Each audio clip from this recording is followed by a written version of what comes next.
특별한 때를 지나가며 하나님과 온전히 동행하는 하루가 되고, 오늘 하루도 주님의 음성에 귀를 기울이길 원합니다. 다 함께 사도신경으로 우리의 신앙을 고백하겠습니다. 전능하사 천지를 만드신 하나님 아버지를 내가 믿사오며 그 외아들 우리 주 예수 그리스도를 믿사오니 이는 성령으로 잉태하사 동정녀 마리아에게 나시고 본디오 빌라도에게 고난을 받으사 십자가에 못 박혀 죽으시고 장사한 지 사흘 만에 죽은 자 가운데서 다시 살아나시며 하늘에 오르사 전능하신 하나님 우편에 앉아 계시다가 저리로서 산자와 죽은 자를 심판하러 오시리라. 성령을 믿사오며 거룩한 공회와 성도가 서로 교통하는 것과 죄를 사하여 주시는 것과 몸이 다시 사는 것과 영원히 사는 것을 믿사옵나이다. 아멘.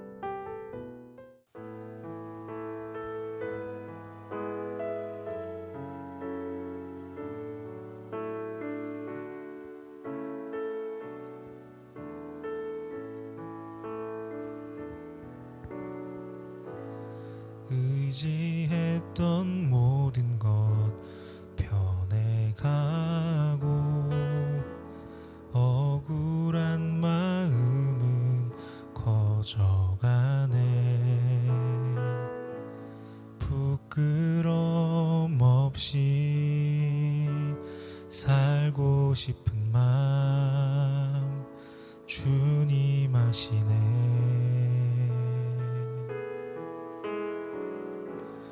모든 일을 선으로 이겨내고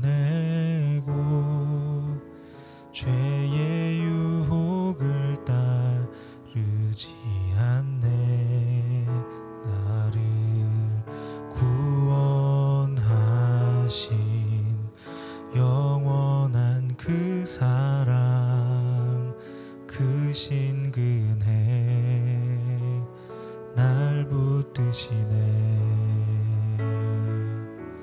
주어진 내 삶이 작게만 보여도 선하신 주 나를 이끄심 보내.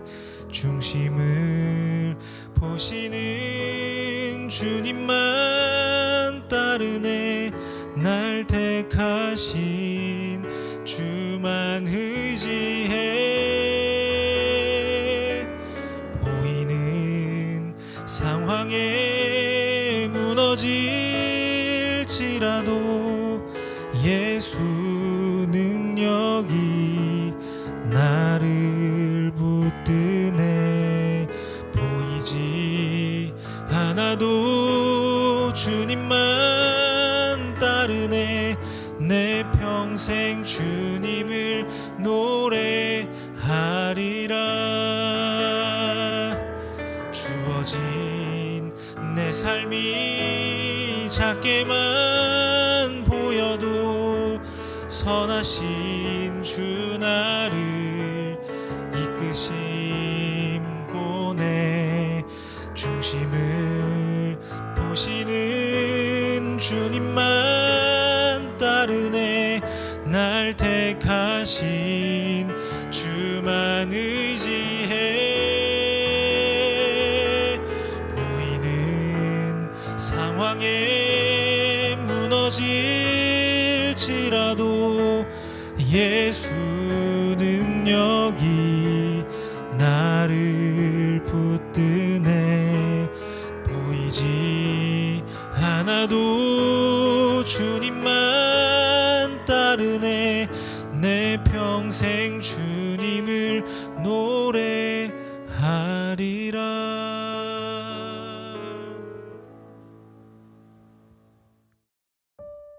오늘 우리가 함께 나눌 말씀은 예레미야 31장 21절부터 30절입니다. 처녀 이스라엘아, 너의 이정표를 세우며 너의 편말을 만들고 큰 길, 곧 내가 전에 가던 길을 마음에 두라. 돌아오라, 내 성읍들로 돌아오라. 반역한 딸아, 내가 어느 때까지 방황하겠느냐. 여호와가 새 일을 세상에 창조하였나니 곧 여자가 남자를 둘러싸리라. 만군의 여호와 이스라엘의 하나님께서 이와 같이 말씀하시니라.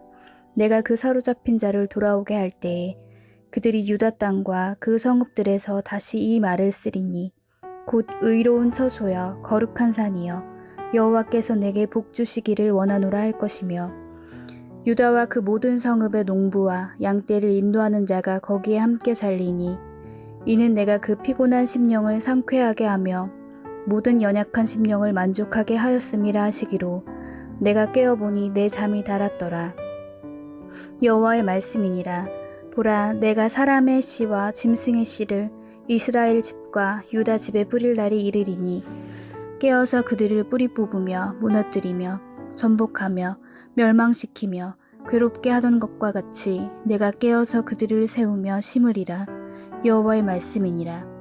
그때에 그들이 말하기를 다시는 아버지가 신 포도를 먹었으므로 아들들의 이가 시다 하지 아니하겠고 신 포도를 먹는 자마다 그의 이가 신 것 같이 누구나 자기의 죄악으로 말미암아 죽으리라.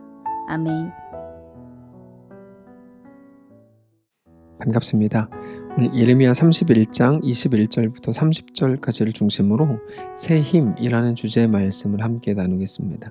하나님께서 예레미야에게 이스라엘에 대한 놀라운 회복을 말씀하셨습니다. 그 내용은 그들이 범죄했을지라도 그래서 그것 때문에 마땅한 징계를 받을지라도 나는 그들에게 대한 안타까움을 가지고 있다. 나는 그들을 생각할 때마다 내 창자가 찢어지는 그런 느낌이다. 이런 내용이었습니다.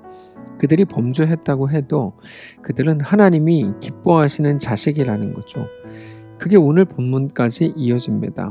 오늘 본문에서 내가 너를 위해 돌아올 길을 제시하겠다 이렇게 말씀을 하십니다.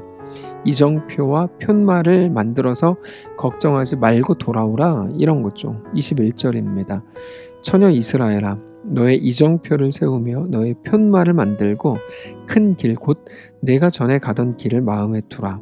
돌아오라, 내 성읍들로 돌아오라. 그러면서 너에 대한 원래 이름을 다시 붙여주겠다 이렇게 말씀을 하세요. 그 이름은 의로운 처소, 거룩한 산이라는 이름입니다. 23절을 보시면 만군의 여호와 이스라엘의 하나님께서 이와 같이 말씀하시니라.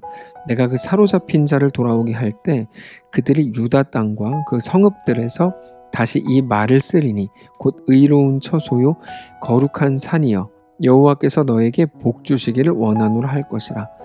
그 이름들을 다시 붙여주신다는 말이 어떤 의미일까요? 원래의 관계, 자녀로 백성으로 다시 받아주시겠다는 거죠. 너희가 범죄에서 징계를 받지만 그렇다고 해서 너희가 하나님의 자녀인 것, 하나님의 백성인 그 신분이 바뀌는 거 아니다. 나는 너희가 회복되기를 원하고 온전히 돌이키기를 원한다. 그러면 다시 돌아와서 온전한 하나님과 백성의 관계로 세워질 수 있다. 말씀을 하시는 거죠. 놀라운 선언입니다. 그러면서 너무나 행복한 말씀을 이렇게 주십니다. 25절입니다.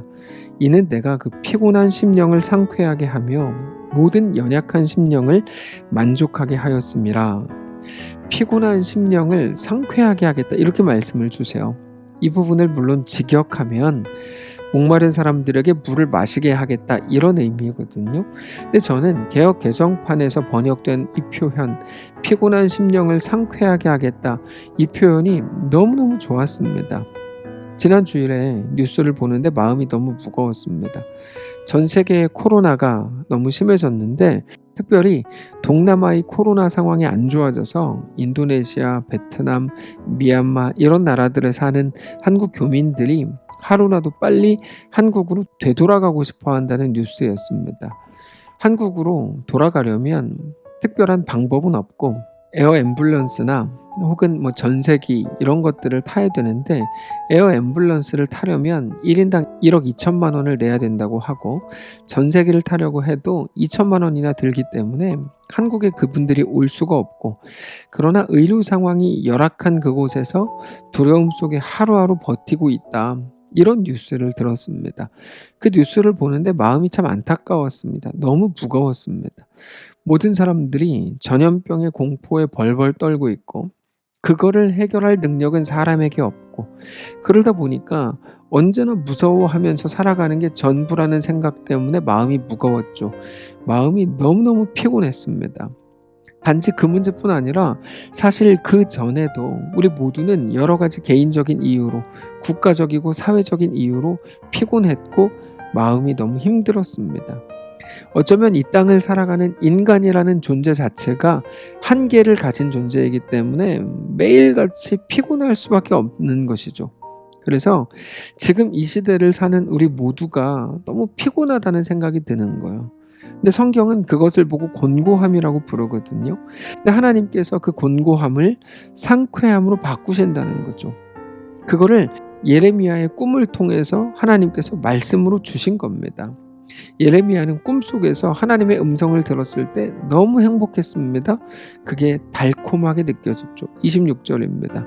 내가 깨어보니 내 잠이 달았더라. 하나님께서는 너희가 당한 모든 일들을 그냥 그대로 뒤집어가지고, 당한 일들이 힘들면 힘겨울수록 그거를 그대로 뒤집어서 그렇게 놀랍게 회복하게 할 것이다, 이렇게 말씀을 주십니다. 27절입니다. 여호와의 말씀이니라. 보라, 내가 사람의 씨와 짐승의 씨를 이스라엘 집과 유다 집에 뿌릴 날이 이르리니, 깨어서 그들을 뿌리 뽑으며 무너뜨리며 전복하며 멸망시키며 괴롭게 하던 것과 같이 내가 깨어서 그들을 세우며 심으리라. 여호와의 말씀이니라.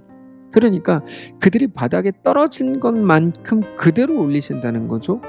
놀라운 하나님의 반전입니다.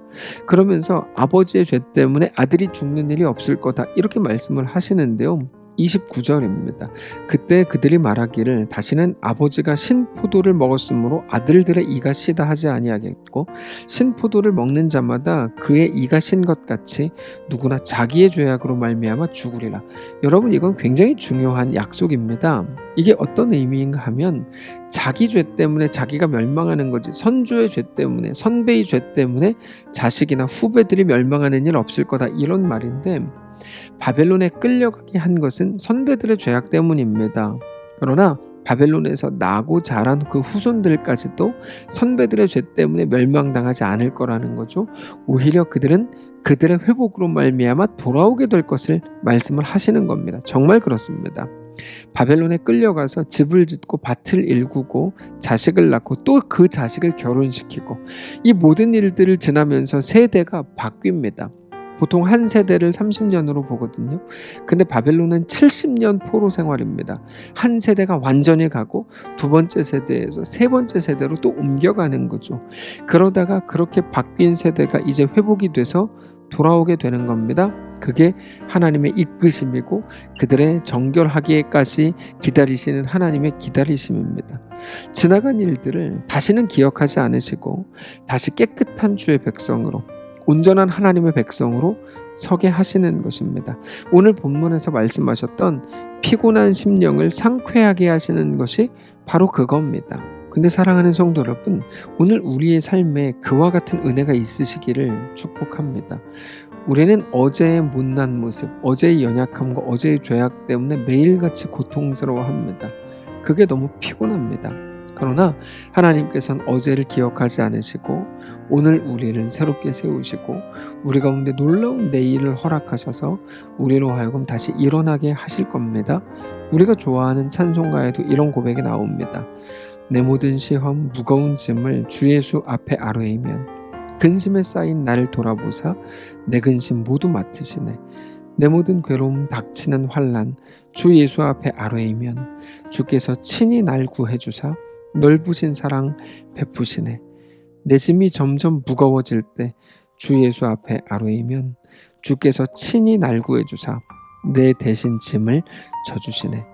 마음의 시험, 무서운 죄를 주 예수 앞에 아뢰면 예수는 나의 능력이 되사 세상을 이길 힘 주시네. 무거운 짐을 나 홀로 지고 견디다 못해 쓰러질 때 불쌍히 여겨 구원해 주리 은혜의 주님 오직 예수. 오늘 피곤한 우리의 삶에, 우리의 모든 시간 속에 우리를 붙드시는 하나님의 놀라운 이 은혜가 가득 임하게 되시기를 축복합니다. 기도합시다. 살아계신 하나님 감사합니다. 오늘 여러 가지 이유로 실망하고 연약하고 무너진 우리를 불쌍히 여기셔서 우리를 새롭게 하셔서 상쾌하게 하셔서 일어나게 하셔서 그렇게 주의 백성들로 다시 오늘 하루를 또 시작할 은혜를 허락해 주옵소서. 우리 주인 되신 살아계신 예수님의 이름으로 기도합니다. 아멘. 사랑하는 성도 여러분, 하나님께서 오늘 하루를 우리에게도 허락하셨습니다. 믿음을 가지고 오늘 하루를 힘있게 승리하시길 바라고 우리 주님과 함께 멋진 도전하는 귀한 날 되시기를 축복합니다.